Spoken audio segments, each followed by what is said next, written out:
Texas, 1943. The cattle trucks rumbled into Camp Hearn carrying men who had crossed an ocean expecting death or chains. Instead, they found dust, horizons that swallowed fear, and ranchers who handed them keys to John Deere tractors. The Third Reich had taught them to see monsters. They would learn to see men.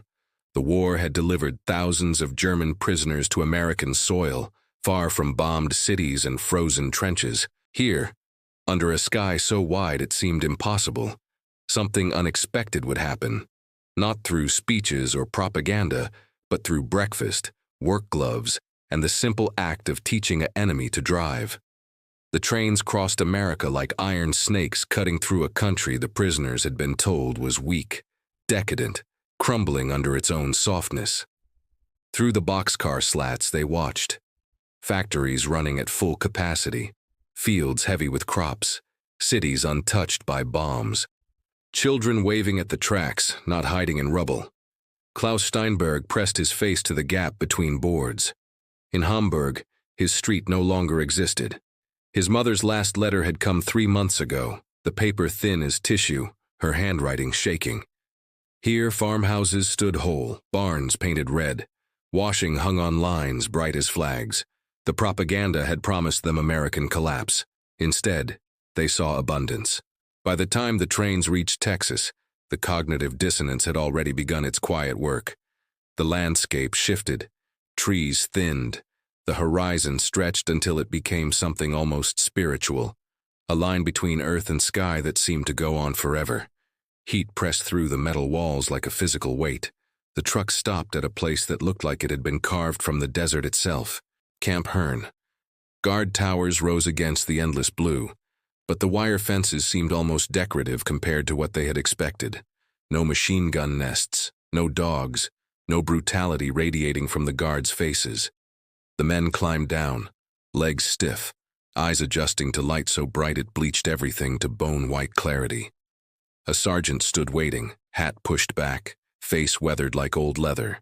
He looked them over with the same expression a rancher might use to assess new horses, curious but not cruel. "Welcome to Texas, gentlemen," he said. His drawl stretched the words into something almost musical. "You'll be working the surrounding ranches and farms. Good behavior means decent treatment. That's the deal. Decent treatment." The phrase hung in the air like something impossible. They had been told Americans would work them to death in mines or factories, would beat them for sport, would deny them food and water as revenge for U-boat attacks and battlefield defeats. Instead, they were marched to barracks that had real beds. Thin mattresses, but beds. The mess hall smelled of coffee and frying meat, not the watery soup they had anticipated. That first night, Werner Krauss lay on his bunk and listened to the sounds of Texas drifting through the screens. Crickets, a distant guitar, laughter from the guard quarters. He had fought at Stalingrad, had seen what war did to men's capacity for mercy. This felt like a trap, but he could not figure out what kind. Dawn came like a hammer, heat building even before the sun cleared the horizon. The prisoners assembled in the yard, uncertain, waiting for orders that would reveal the camp's true nature. Instead, they got breakfast, real eggs, bacon that crackled with fat, toast with butter, coffee so strong it could wake the dead. The portions were larger than German soldiers received on the front lines, larger than civilians received at home. The men ate in silence, the cognitive dissonance deepening with every bite. Klaus thought of his mother's ration card, the careful division of bread that had to last a week. Here, the cook asked if anyone wanted seconds. After breakfast, the ranchers arrived. They came in pickup trucks that rattled with tools, men with sun-carved faces and hands that knew the language of physical labor. They stood in the yard, assessing the prisoners the way buyers assess livestock at auction, but without malice, just calculation. "Need 4 men," one rancher said. He was tall, thin as a fence post with eyes the color of bleached denim. "Got fencing needs doing and cattle to move. Pays standard. You work hard. I feed you well." The words were so casual they felt revolutionary. Pay, standard treatment, the possibility of fairness.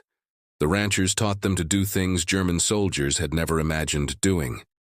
how to mend barbed wire fences that stretched for miles under the merciless sun, how to herd cattle that moved like living rivers across the prairie, how to operate machinery that reduced backbreaking labor to the pull of a lever. The tractors were the revelation. John Deere Model Bs, painted green and yellow, powerful as war machines but built for creation instead of destruction. The ranchers showed them the controls with a patience that bordered on tenderness. Clutch, throttle, how to feel the resistance in the soil, how to read the land's language. "Don't force it," a rancher named Bill told Hans Mueller, watching him wrestle with the steering. "Let the machine do the work. You're just guiding it, not fighting it." Hans, who had commanded a panzer crew in North Africa, found himself learning humility from a man who had never left his county. The tractor rumbled forward, pulling the plow through earth that had never known European boots, cutting furrows straight as prayers. By midday the heat was biblical. The sky turned white with it, but the ranchers called brakes, handed out water from metal coolers, sat in the shade of mesquite trees and shared cigarettes. They talked about weather, about soil quality, about the eternal struggle against drought and debt. They did not talk about the war. This was its own form of psychological warfare, though the prisoners did not recognize it as such yet. Every act of casual humanity chipped away at the edifice of hatred they had been taught to maintain. The Texans treated work as something sacred, but approached life with a lightness that bewildered the Germans. They joked constantly, turned everything into competition, told stories that meandered like rivers before arriving at punchlines that might not even be funny, but somehow were. They sang while they worked, country songs about lost love and hard times, melodies that transformed labor into something bearable. The prisoners, who had marched to martial anthems about blood and soil, found themselves humming along to songs about trains and whiskey, and women who broke men's hearts. One rancher, a man named Jesse who claimed to be part Cherokee, taught them to rope cattle. He demonstrated with fluid grace, the lasso spinning like a living thing before settling perfectly around a steer's neck. When the prisoners tried, the ropes tangled, the cattle scattered, and Jesse laughed until tears carved lines down his dusty face. "Y'all throw grenades better than lassos, I reckon," he said without malice. Just observation. It was the first time since their capture that anyone had acknowledged they were soldiers, had fought, had been dangerous. And somehow that acknowledgement, offered with a grin instead of hatred, made them feel more human. The meals became legendary among the prisoners. The ranchers' wives and daughters brought lunch to the fields in baskets that seemed bottomless. Fried chicken, biscuits with honey, potato salad made with real mayonnaise, peach cobbler that tasted like summer captured in pastry. Klaus bit into a piece of chicken and felt something inside him crack. Not break, but crack, like ice beginning to thaw. In Germany, people were starving. His mother's letters spoke of turnip soup and bread made from sawdust. Here, American farm wives were feeding enemy soldiers meals that would have been feasts in Berlin. "My wife makes the best cobbler in Robertson County," the rancher said, watching Klaus eat. "That's saying something, too. Competition's fierce." The casualness of the statement, the pride in something so domestic, so removed from war, created a kind of vertigo. These people lived in a world where the primary concern was whose cobbler won at the county fair, not whether bombs would fall tonight. The tractors became symbols of something larger than agriculture. They represented American industrial might, yes, but also a philosophy of work that prioritized efficiency over suffering. The prisoners, trained to value hardship as character building, struggled to understand a culture that invented machines to reduce human misery. "Why make it harder than it needs to be?" a rancher named Tom asked when Werner questioned why they did not dig fence posts by hand. "Got better things to do with our time than break our backs for no reason." This was heresy to men raised on the concept that struggle was inherently noble. But after a week of operating tractors instead of digging ditches, after watching sunset while riding, rather than crawling exhausted into barracks, the heresy began to make sense. The machines were not symbols of decadence. They were symbols of respect for human time and human bodies. Hans, the former Panzer commander, spent his evenings learning engine maintenance from Bill. They worked side by side in the barn, tools spread on a workbench worn smooth by generations of use, the language barrier overcome through the universal grammar of mechanics. Bill showed him how to clean a carburetor, explaining each step with the patience of a teacher who genuinely wanted his student to understand. When Hans successfully reassembled the engine and it roared to life, Bill clapped him on the shoulder with real pride. "You got a gift for this," he said. "War's over. You ever want to work on a ranch, you let me know." The statement was so casually offered, so free of political calculation, that Hans could not respond. The idea that there might be a future beyond the war, that he might be welcome in this place that had been enemy territory, was too large to fit in his mind all at once. Summer deepened. The work continued. The line between prisoner and employee began to blur in ways that made the official classifications feel arbitrary. The ranchers brought the Germans to their homes for Sunday dinners, real dining rooms with tablecloths and photographs on the walls. Families gathered around tables laden with food, saying grace before eating, talking about church and school and the ordinary concerns of people whose lives were not consumed by ideology. The prisoners sat in these domestic spaces surrounded by the enemy and felt safer than they had in years. Children asked them questions in high, clear voices. "Did you really ride in tanks? Can you say something in German? Why's your uniform different from Daddy's?" The questions were innocent, curious, free from the hatred that would have been justified. Klaus taught a rancher's daughter to count in German. She practiced the harsh syllables with her soft Texas drawl, turning eins, zwei, drei into something musical. Her mother served him apple pie and asked about his family with genuine concern in her eyes. The prisoners wrote letters describing their experiences, knowing the words would never make it past censors, knowing that even if they did, no one would believe them. Werner wrote to his wife, "I work in the fields alongside men who should hate me. They teach me their language and share their food. I do not understand this country, but I am beginning to think we were lied to about many things." The letter was confiscated, but the sentiment remained, growing stronger with each passing day. Klaus received a letter from his mother. The paper was almost transparent, the envelope damaged by water or tears. She wrote about hunger, about neighbors disappearing, about fear that had become the texture of daily life. He read it in the evening light while cattle moved across the horizon like breathing shadows, and the contrast between her world and his created a kind of madness. He was a prisoner in enemy territory, and he was safer and better fed than his family at home. Not all the prisoners could accept what was happening. Some retreated into ideology, insisting the kindness was manipulation, that the Americans were softening them for some darker purpose.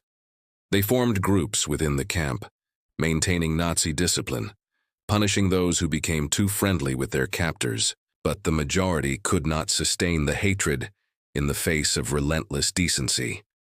One evening, a rancher named Mike brought a guitar to the field. The work was done, the sun setting in a display of orange and purple that seemed designed to humble anyone watching. Mike sat on the tailgate of his truck and played, not performing, just playing for the pleasure of music. The prisoners gathered, drawn by the melody.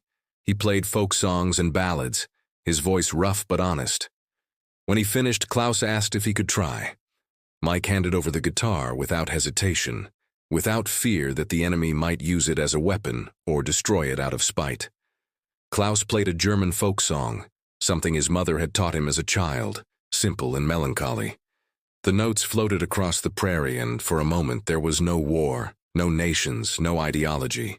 Just men far from home, sharing the universal language of music. Mike listened with his eyes closed. When the song ended, he nodded slowly. "That's pretty," he said. "Sad, but pretty." Later, in the official reports that tried to quantify what happened at camps like Herne, officials would struggle to explain the phenomenon. They used terms like re-education and exposure to democratic values.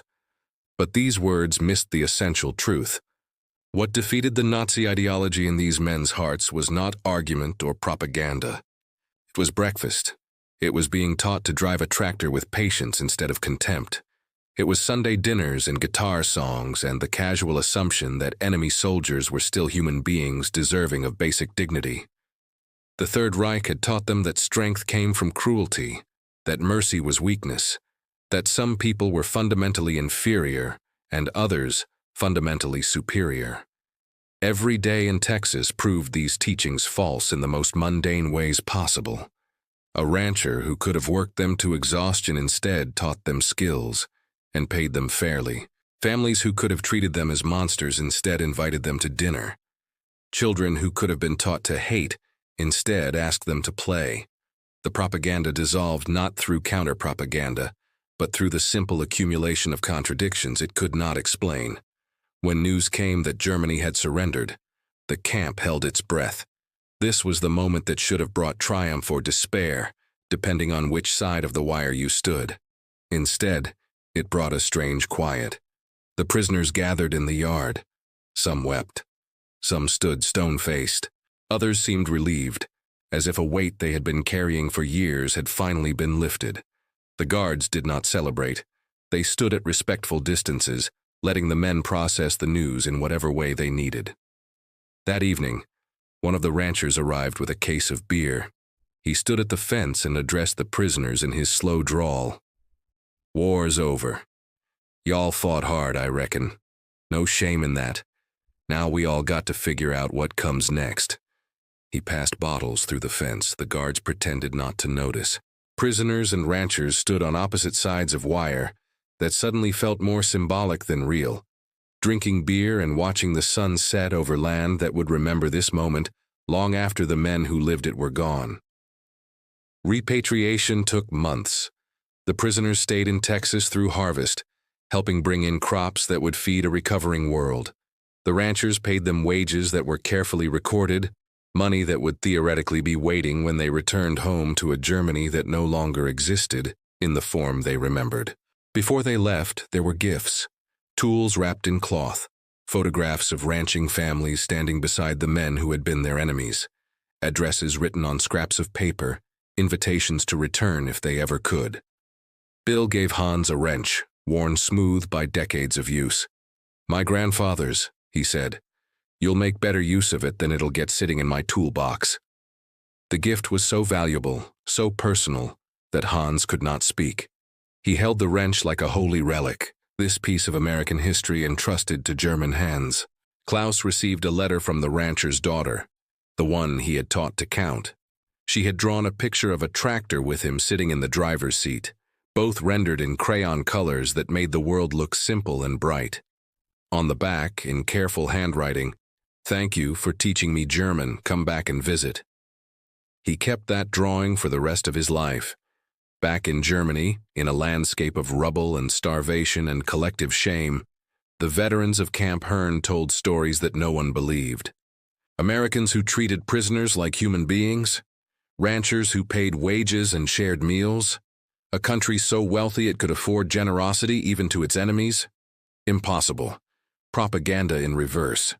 American psychological warfare designed to confuse and demoralize. But the men knew what they had experienced. They carried it like a secret, a knowledge that the world was larger and stranger than ideology allowed. Some managed to emigrate, returning to Texas and keeping promises made across prison camp fences. Others stayed in Germany but wrote letters, maintaining friendships that had been forged in the least likely circumstances imaginable. Hans became a mechanic, his skills learned in a Texas barn serving him well in Germany's Reconstruction. He kept Bill's wrench on his workbench, refused to let anyone else use it. When customers asked about it, he told them the story. Most did not believe him. Werner opened a farm supply business, introducing American farming techniques to German agriculture. He corresponded with the ranchers for decades, letters crossing the Atlantic like bridges across the war that had tried to make such bridges impossible. Klaus returned to Hamburg and found his street still destroyed, his mother's building a pile of rubble with wildflowers growing from the cracks. He eventually learned she had died during the final Soviet advance, and the guilt that he had been safe and well-fed while she starved would haunt him forever. But the memory of Texas gave him something to hold against the darkness. Proof that cruelty was not inevitable, that enemies could become teachers, that humanity could persist even in the furnace of total war. The official reports on the POW camps in Texas noted the program's success in denazification and democratic re-education. They cited statistics about prisoner cooperation rates and post-war testimonials. They analyzed the psychological techniques employed. But they missed the essential truth, the thing that could not be quantified in government documents. What happened in places like Camp Hearn was not a technique or a program. It was an expression of a particular American philosophy, one that believed human dignity was not conditional on political alignment, that work should be compensated fairly regardless of circumstances, that enemies could be treated with decency, without betraying your own side. The ranchers who taught prisoners to drive tractors were not implementing policy. They were simply being themselves, bringing to the prison camps the same values they brought to everything else: practical fairness, casual generosity, the assumption that people deserve a chance to prove themselves through their actions. This was not idealism. It was pragmatism with a moral core. Why treat workers badly when treating them well produced better results? Why maintain hatred when it served no purpose? Why not teach a man a skill instead of breaking his spirit? These questions had obvious answers in Texas. That these answers contradicted Nazi ideology was almost incidental. In the years after the war, analysts and historians struggled to explain why denazification succeeded better in American camps than in Soviet ones, why prisoners who returned from Texas spoke differently about their captivity than those who returned from other locations. The answer was hidden in plain sight. You cannot sustain an ideology built on dehumanization when confronted with relentless humanization. The Third Reich had taught these men that Americans were weak, decadent, racially inferior.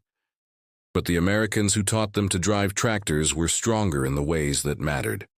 Stronger in their capacity for fairness, stronger in their confidence that they could afford generosity without compromising themselves, stronger in their belief that human dignity was not a limited resource that had to be rationed. This strength was not performed for propaganda purposes. It was structural, woven into the fabric of how these communities operated. The same values that made a rancher teach a prisoner with patience made him teach his own children the same way. The same impulse that led a family to invite enemies to dinner led them to welcome all strangers.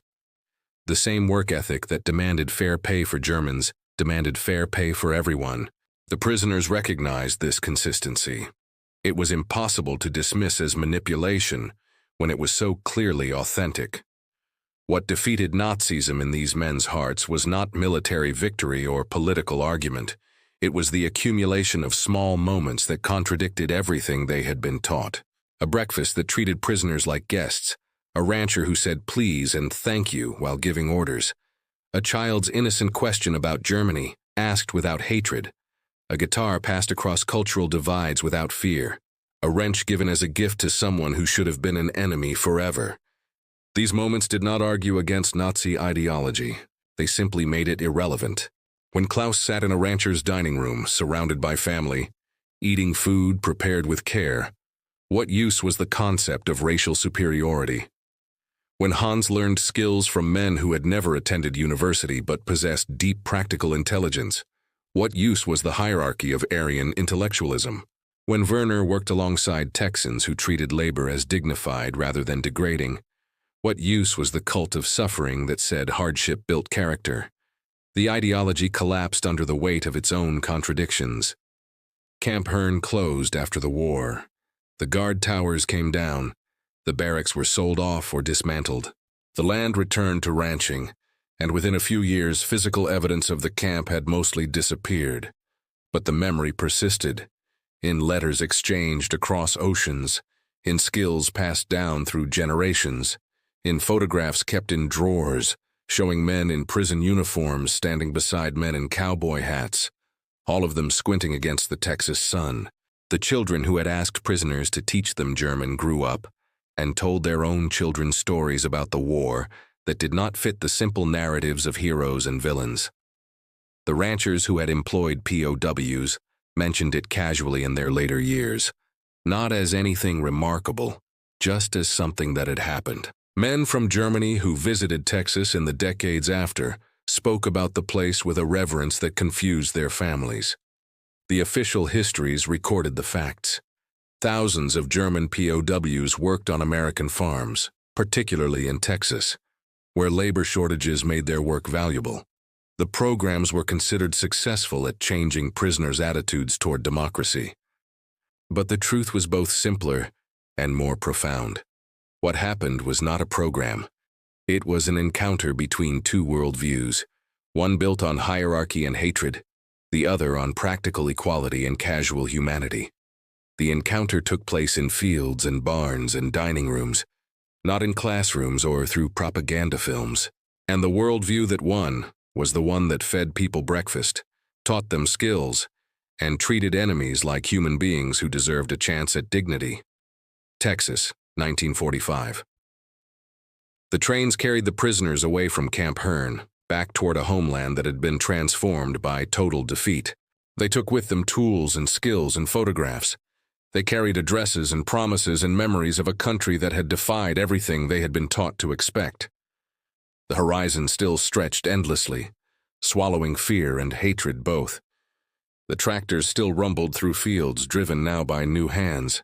The ranchers still worked their land with the same values they had always held, barely aware that they had fought a different kind of war and won a different kind of victory. Not through bombs or bullets, but through breakfast and patience and the radical act of treating enemies like men who might someday become friends.